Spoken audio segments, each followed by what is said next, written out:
Welcome to the We the Neurodivergent podcast. I'm Ivana and I'm here today with lovely Sonal, who's going to talk to us about intentional transformative parenting with children who have ADHD. So Sonal is an amazing mom to a super cute and lovely and smart kid who happens to have ADHD. And so, Sonal, I wanted to chat with you today. I know you're all about intentional parenting, and maybe you can touch on that and what that means for you, and how that plays out in your life, and what are these amazing fruits that you get to enjoy of your labor, and then also how that plays into supporting your kid with his attentional needs. Excellent. Yes. Thank you so much, Ivana. I'm so happy to be here with you again. So intentional parenting is pretty much as it sounds. It's most parents parent by responding to things that happen in the moment. So things happen and then you react to it and you deal with it.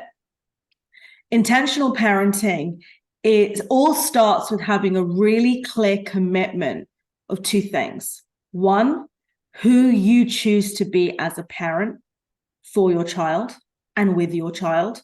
And secondly, what kind of human being are you aspiring to bring into the world? That's it.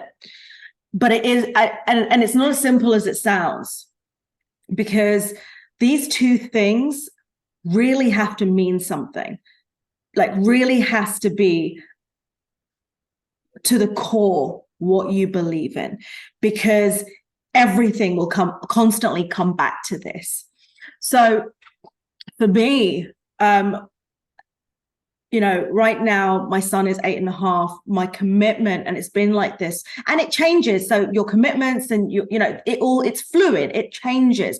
But with intentional parenting, you're aware of this. So my intention, my commitment for at least the last 3 years is to be the most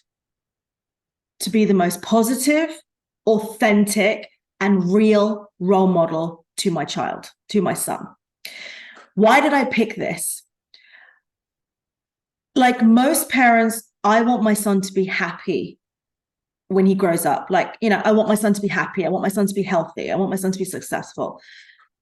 For me, I want my son to be happy, to have joy and purpose in his life. I am very clear that my son will never achieve this unless he sees this authentically being role modeled every day. That means that I have to shift who I am as a human being to be authentic. If I want my son to be authentic, I have to role model what that looks like in every way. So that's my commitment to him. Who do I want my son to grow up to be? As I said, what I want for my son is for him to grow up to create joy for himself and to have purpose, to find purpose. Because I think as human beings, if you don't have purpose, something that drives you in whatever it is, I think that's where you wander. You just wander and unfulfilled. You're absolutely correct. Statistics show that lack of purpose in life costs us. It induces anxiety and depression. So you're absolutely correct. It is super important to have purpose. How do you foster purpose in your child? How do you be, I guess, by being of purpose, or like living a purposeful life, you instill it? Can you say a little bit more about that? Yeah. So the truth is, I don't know what my purpose is yet. Like all these concepts, like I've only started growing as a person and choosing to be this way since Robbie was born, and I suffered from the postpartum. But so I wasn't brought up with any of these intentions. Like I was brought up in a really traumatic childhood. So this is all very foreign to me. I don't have a purpose, but I don't have to have a purpose. The point is that I am choosing to authentically search for my purpose and share my experiences with my son. And how I create purpose for Ravi is, I talk about it. So my son hates school. He absolutely hates school. And, how I talk about school with him is I never say you go to school to learn stuff, or you go to school so that when you get older, you can get a job and earn money. Like, I never talk about stuff like that. What I do say is school is this wonderful place where you get exposed to lots of different types of things like science and maths and music and art and drama and English. And through that exposure, you'll get to experience the things that you enjoy doing, the things that you need, things that you have to work hard to enjoy, to choose to enjoy. And as you get older, Rav, these things will help you decide when you're a grown up. The hope is that you will find something that brings you joy and creates magic inside you, and you will be able to find a job that will give you purpose and joy in the future. And that's what school is. That's how I create the idea of that. I love the intentionality. Because you're all about, well, our listeners or watchers don't know this, but you're all about growth mindset. Yeah. And what that approach does is create that desire to learn and to expand and to discover. And it's not just results oriented. You do this so you can get an A because you need to get an A. It is enjoying the journey. Exactly. And also, like, I'm present to you say, like, well, I don't have a purpose. I think that this is quite a purpose to instill a joyous, purposeful, expansive mentality in one's child. That's quite a purpose to have in life. So, yeah, it is. But I still, like, just deviating slightly, like, I still know that there's a missing for me personally still.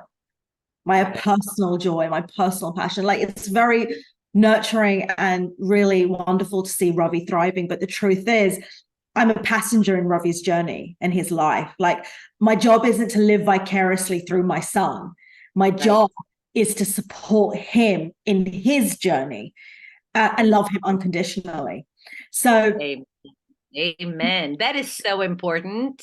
yeah. That is so important. So many parents project onto their kids and try to live vicariously through them, and their children feel stuck because they have like this grown-ass person like stuck to their backs that need to, like, they need to walk through life with their purpose in mind, with that awareness in mind. Like, you're not living for yourself, you're living for someone else. That's such an unnecessary burden. So I love your intentionality of, like, I'm not trying to live vicariously through my child. This is his journey. I'm here to support him, and I have my own journey also. Yeah. And, like, at the same time, I'm very fortunate that, my husband and I, we have a house, we can pay the bills, we have food. Like, when we die, Ravi will most likely have some sort of inheritance. So that luxury that isn't offered to every family, every parent, I'm very aware that I have this. And what this allows me to do then is, like, when I speak to Ravi's teachers, the first thing I make very clear is I am not committed to Ravi's grade. Your job isn't to make sure that my son gets incredible grades. Your job is to make sure that my son enjoys learning your subject, enjoys the experience of learning your subject. Because if you have a joy of learning, it will create more opportunities for Ravi to find passion in something that he will then enjoy doing in the future. And teachers always get really shocked when I say this, but, if I don't know why this feels so important to me, but I just feel that it focuses not on what, like, why is Robbie's grades important? That's the question. And what comes to mind is, if Robbie's doing well at school, then I feel like it's kind of a badge of honor that I wear 50% of the time. 50% of the time, it could be like, oh, he's going to do well in life. But 50% of it could probably be, most likely be me going, oh, you know, my son's really above average and he gets great grades and my son goes to this university or whatever it is. And that's, again, living vicariously through your children. Right. My son Right. may not be academically inclined. My son actually may be creatively inclined, and I don't want to squat. This is the point. I want to support my son in what his journey. So, like, you know, in summer camps, like I expose him to pottery and cooking and surfing and engineering and Lego and coding and draw, all of it, all the different things, regardless of stereotype, everything. And he'll come back and go, oh my God, I hate this, don't want to do it ever again. And sometimes he'll come back and go, I really like this, I want to do it again. The point is that I read it somewhere. If you don't, how do you know that you don't know something, or you do know something, if you've never been exposed to it? Right. So by exposing without prejudice, I'm truly allowing Ravi to navigate what instinctively he's drawn to. Because the truth is, if I bring up my son with common sense and a purpose in life, he's going to be okay. He's going to be It's fine. also, of course, not only are you setting him up for success of living a life of his own creation, a life that brings him joy, but I'm also present to the genius of it. Like, those of us who have ADHD, novelty is our jam, because our brain craves dopaminergic input, right? So like we crave learning new things, doing new things, experiencing new things. And you are, by operating in this way and having him discover his joys and his interests, you're enabling that in the most positive way, that like you're not stuck surviving this thing, doing this thing you have absolutely no interest in because I expect you to get A's so you can get into this school and get that job. You are really nurturing and inspiring him to seek out his zones of genius. What is he drawn to? What does he have talents in? What feels good? What expands his mind in a way that like spark joy? It's so good. It's Yeah. so good. And at the same time, we don't let him get away with anything. So just because you don't like math, it doesn't mean that you get to not participate and not contribute. Like, you know, so, you know, with Ravi, like, he finds math challenging.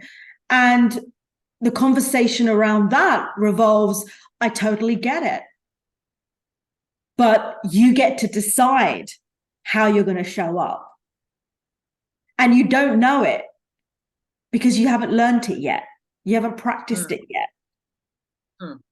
And being authentic, babes, daddy's really good at maths. He really enjoys it, and things that he struggles with, he loves the challenge of learning. Mummy's 40 and I don't enjoy math at all. And you are probably better at math than I am. Like, being real with him about, yeah, you're not going to enjoy everything, but what there is to do at school, math is a subject.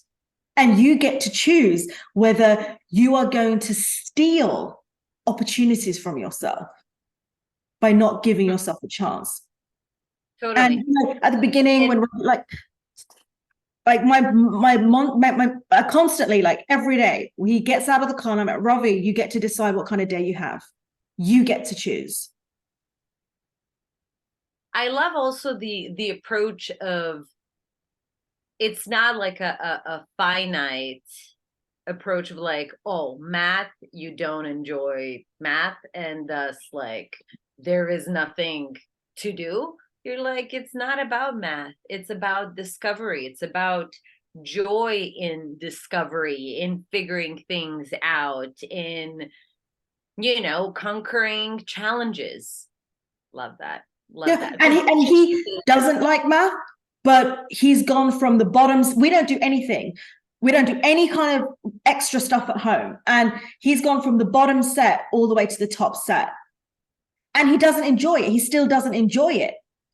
But what he's got is a mind frame. He's got a mindset of what there is to do right now in math is to focus and listen, because that is what there is to do. And I get to choose who I'm going to be. And then you've got other subjects like tech, where he's so in there and he's participating and he's excited and he's literally a different child because he so enjoys it. But then what it's meant is that me doing whatever I'm doing has allowed him to be himself and still do well in a subject he hates. And with the ADHD, like going back to that, you know, Ravi. I apologize. I have these two dogs running around, and while we're having this podcast, they've decided to get into the trash under my desk and pull out all the trash and play tug of war. So now I have floor full of tissue and what used to be a box of chocolates. At least there is no chocolates in it. It's just the paper, the carton that's now all over. So all of the, I apologize for no worries. All good. So going back to the ADHD, you know, no one has complained about Ravi, but this is where intentional parenting comes in. I am constantly observing my son, and things don't go over my head. Like, I've been observing for the last 4 years that my son cannot sit still. He cannot sit still for more than 5 minutes. He can't even eat breakfast without me having to remind him at least 2-3 dozen times during the course of breakfast. Ravi, come back to your Ravi, focus, like eat, chew your food. And what I've done is, the truth is, I don't trust the education system in this country. So I don't talk to his teacher about, you know, do you think he's got this, or do you think he's got ADHD? Or what I ask is, so how's everything at class? How's Ravi doing? And if they don't say anything, I don't mention it, because I don't want to put things in their space. Yeah. But what has been present for me is that he's doing really well at school. He has had no complaints, but he absolutely hates school. He hates school.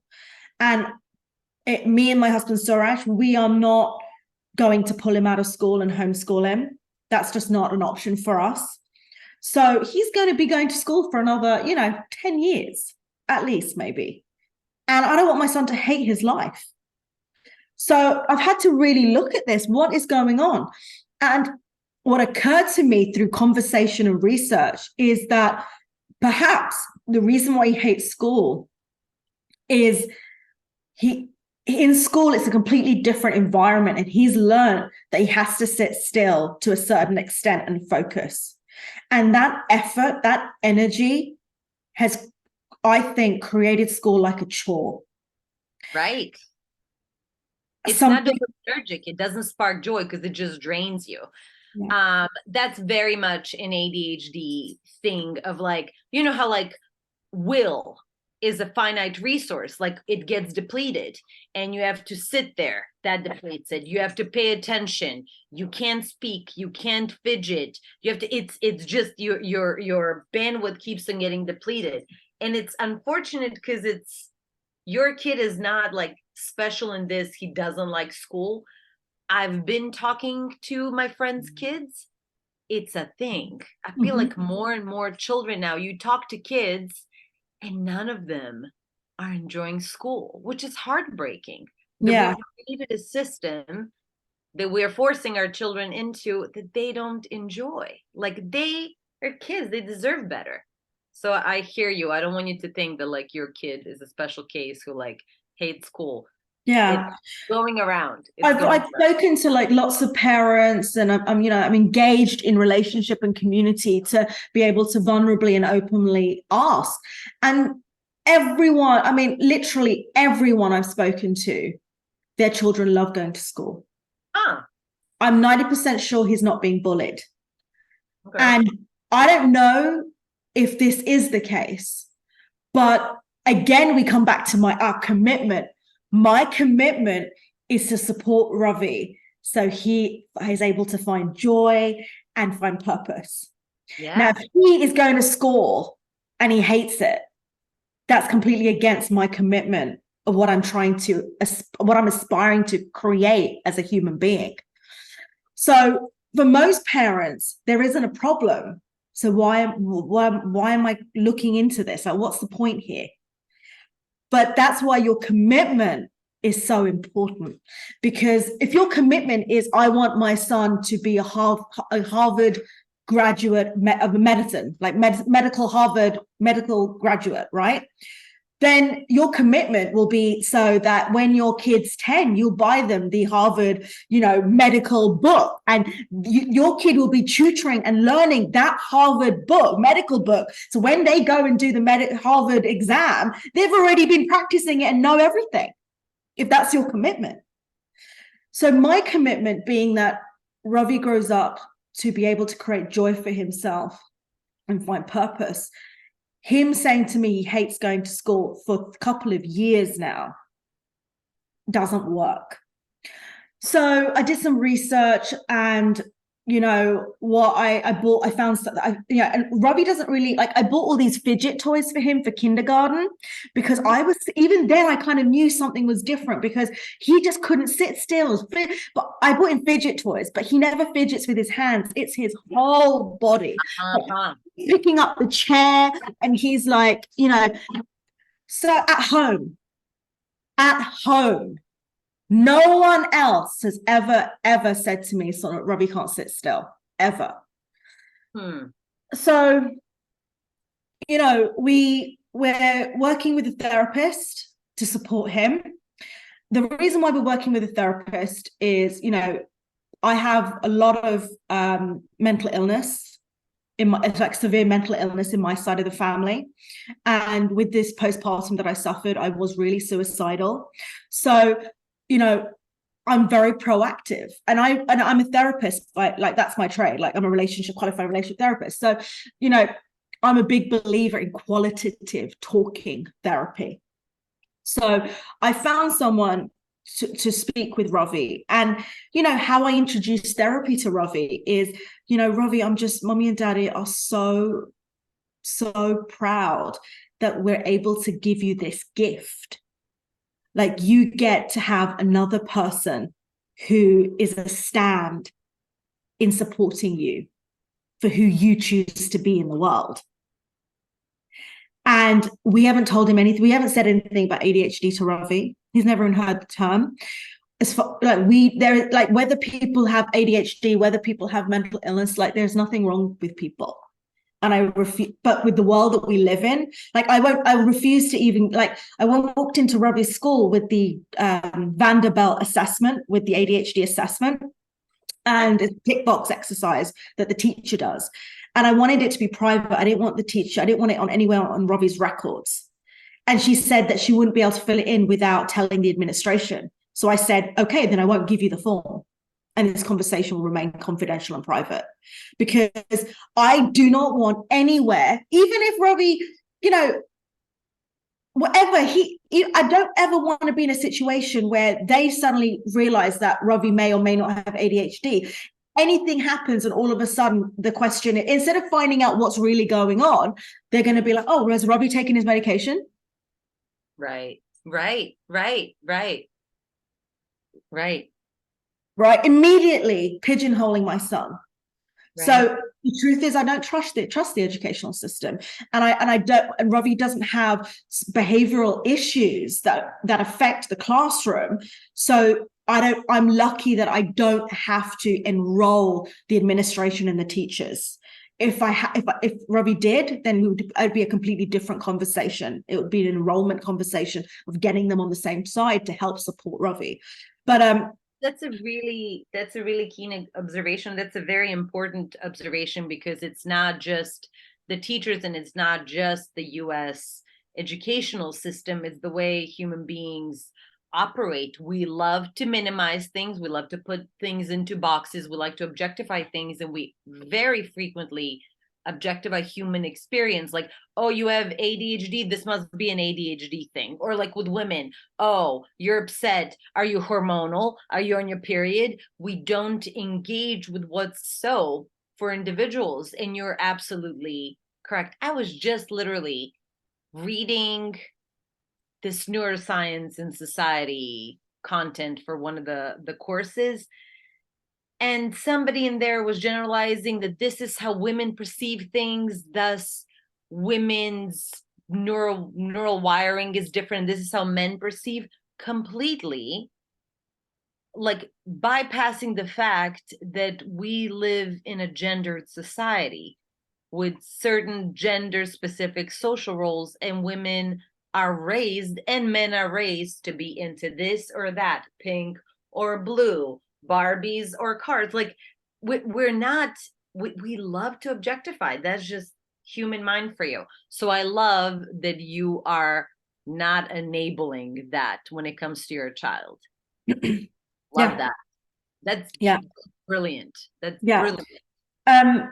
You know, and like I said, it's different. If Ravi did have behavioral problems and he was disruptive in class, then it would be a completely different conversation. But he doesn't. No one has complained. But what doesn't work for me is my son hates school. So, you know, what's wonderful is I've done some research with also your support and information you've given me about medication, you know, like Adderall and the other stuff. You know, I'm not opposed to medication if medication is what is required. And I'm very grateful for the fact that, you know, you can take something like Adderall and know within a 24-hour period if it's made a difference for you. Right. You know, like you don't, you know, you can take it for a couple of days and really see. So it really allows me to be able to see if this will make a difference for Ravi. I have had people come to me and say, you know, there's like, Ravi's fine. Like, he's not, like, he's so what if he hates school? Everyone hates school at that age. Like, why do you want to drug him up? Like, why are you like making a big deal out of this? And I get their point. I do get their point, but my goal isn't to have a child survive life. Yeah. That's not my goal. My purpose in regards to my parenting is to help Ravi find joy and purpose in life. And my commitment is so strong that I know that my gut tells me it's more, because, you know, my son can turn around and hate jujitsu or hate math, but he can understand that jiu-jitsu, he's learning a life skill, and, you know, and he will go and he'll participate and he'll engage. He has a choice. He could totally get onto the mat and be stroppy and not listen and like be upset and not make an effort. I've never seen my son do that, ever. Because he's taught to seek out joy, to find joy, to find the purpose. Like, why are we doing this? Yes. And for him to really get it, not me telling him, but for him to experience it and get it. So for my son to turn around and say, I hate math, but get 100% on his tests. That's awesome. And complain every day when he has to do the homework about how much he hates school and how much he hates math, but still have the ability to do this at the age of 7. So when my son is telling me for 3 years, I hate school, and he can adjust his choice in jiu-jitsu of how he shows up. He's showing up at school. He's doing what there is to do. But him experiencing life as not being full of joy does not work. And so if, one thing the therapist said was really interesting. A lot of kids, he's working with a young adult right now that was diagnosed when he was around 8 or 9 as, ADHD, and was on Adderall all his life. But actually what Ravi's therapist is saying is that he's not ADHD. He's actually got severe anxiety. And he's been misdiagnosed. So the reason why we're doing the therapy is to really make sure that there isn't anything else that's underlying that needs to be supported, that we're not just, a couple of pills and he's going to be fine. And we just want our son to be happy. We don't want to acknowledge his feelings. That's not the case. So that's how we're dealing with the ADHD. We're still new in the process. I'm still learning. And all I have are my commitments, That's all I have to steer me through. But I'm also hearing, like, I'm not here. I know that some people, and I don't love having to take pills. I don't love having to depend on pills for my life to work. I don't enjoy it. I'd much rather not be tied to any kind of medicine. But what I'm hearing, the genius of it in my mind, is if he's on meds and he's not, his bandwidth of will is not constantly getting depleted and he's like, hating school, that bandwidth, that's like reserve, gets to stay high, and he gets to then have energy to experience joy and to find things that are interesting to him, versus being in survival mode. I have to sit still and I have to pay attention. Like, what a bore. I wouldn't want to do that. You know what I mean? Like, I'm a grown adult, and I'm like, if I have to sit somewhere and look pretty and be on my best behavior, I'm not going. Like, I get it. Since this conversation, I've spoken to so many adults, who work in different industries and different backgrounds, and so many grown adults have told me that, actually, I was ADHD all my life, but it went under the radar. I got missed at school, and I hated school. I hated it so much. And I got diagnosed in my late 20s. And, these people are really successful. Like, some of them are surgeons and doctors or lawyers or, gardeners and architects. And what I imagine, what I hear when I have these conversations with them is, like, life was just so hard. It was just, they went under the radar. So they were high functioning ADHD, probably just like Ravi, either did really well at school or just did well enough, right, for them to get into medical school or whatever. But life was hard. They were constantly forgetful. But people were just like, oh, that's just the way they are. They were constantly all over the place. Labeled, oh, that's just the way he is. Constantly unreliable. Well, that's just the way he is. But actually, there was something else under there. Right. And how much more... those things are not just left. It's like, oh, that's just the way they are. We have expectations of people. So you're made wrong for each one of these things, that's just the way you are. So you end up going through life. Life is harder than it needs to be. And what's wrong with you? Wrong with you? You've just explained our entire experience of life, of not being diagnosed on time. So I think that it's super important, the work that you're doing. We're out of time today. But I would love, as this journey continues and as you learn things and like how to intentionally approach the subject and how to support your kid in his maximum joy and authentic self-expression, I also would love if we could talk about the postpartum depression in one of the next episodes, because I think it's something that doesn't get discussed enough, or that there is like shame around. And since this is a space where we're trying to combat stigma and taboos, I would love it if you would come back and talk to us. Yeah, absolutely. It'd be my pleasure. Amazing. Thank you, lady. Thank you for Thank being you. Thank you for talking to us. My apologies for the messy dogs, but thank you again. Thank you so much. Bye, guys. Bye.